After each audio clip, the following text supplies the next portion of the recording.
Jessica Gaines is a 19-year-old student from Beloit, Wisconsin, who learned about the Baha'i faith at the age of 9, and with her parents' approval declared her faith several months later. I really had no religious upbringing at all, except by my grandparents. That once in a while they would take me to their Roman Catholic church in Rockford. I was 9 years old, and I started wondering about religion. And so I find out about the Baha'i faith through my best friend. I heard things that just made absolute sense. And we explained that there was going to be a Baha'i children's class and she could come, but she'd have to get permission from her parents to do that. I remember her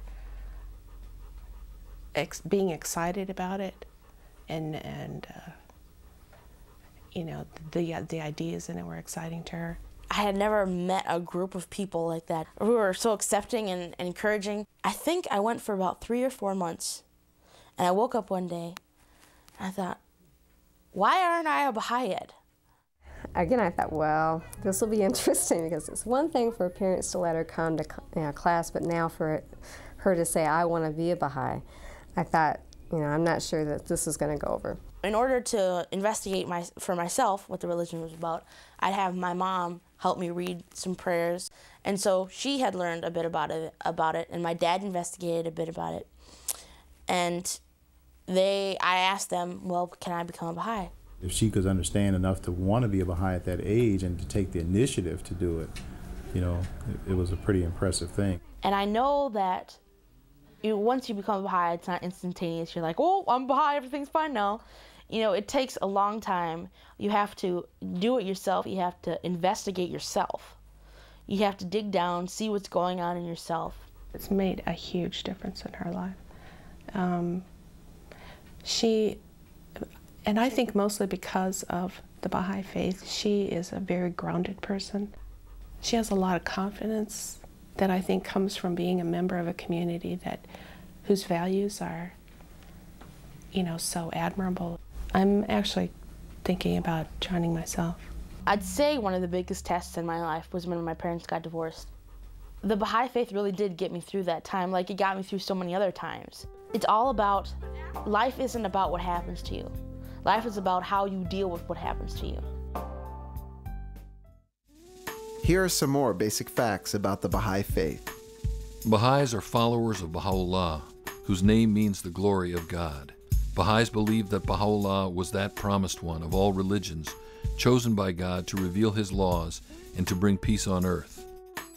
Baha'u'llah was born in 1817 to a wealthy Persian family. In 1852, Baha'u'llah was arrested and accused by Muslim priests of being a rebel and a heretic, though he had never attacked the government or the Muslim religion. His property and wealth were confiscated, and he was exiled from his homeland as a prisoner for almost 40 years until his death in 1892. While in an underground dungeon, Baha'u'llah received a revelation that God had chosen him in these words, "Verily we shall render thee victorious by thyself and by thy pen.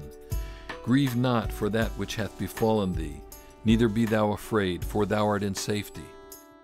Baha'is believe that the Holy Spirit spoke through Baha'u'llah as it did through Moses, Buddha, Jesus, Muhammad, Krishna, Zoroaster, and the many prophets God has sent to humanity down through the ages. In 1863, while still a prisoner in exile, Baha'u'llah announced that he was the promised one of all ages. "I was but a man like others, asleep upon my couch, when lo, the breezes of the All-Glorious were wafted over me, and taught me the knowledge of all that hath been. This thing is not from me, but from one who is almighty and all-knowing." And again, "This is the day in which mankind can behold the face and hear the voice of the Promised One. The promises of God as recorded in the Holy Scriptures have all been fulfilled.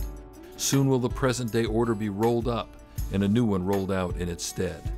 Baha'u'llah said his purpose was to quench the flame of hate, that the hearts of men may be illuminated with the light of concord, and the most great peace shall come.